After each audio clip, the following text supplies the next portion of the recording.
Hello, my name is Barbara. In this tutorial, I'll show you how to get started using work areas. A work area is a set of pages with everything I need to accomplish a business goal.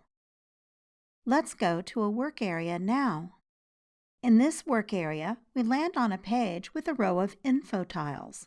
Each tile gives us key info about a specific business object and determines what records we get below. We can also use the links to filter the records for the info tile. In most work areas, I can drill down from the first page to a specific record.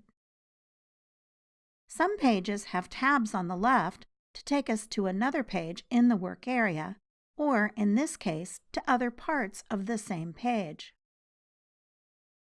Some pages have tabs on the right that give us additional tools for doing our work. For example, we can find more tasks related to this work area. Now, let's check out another work area.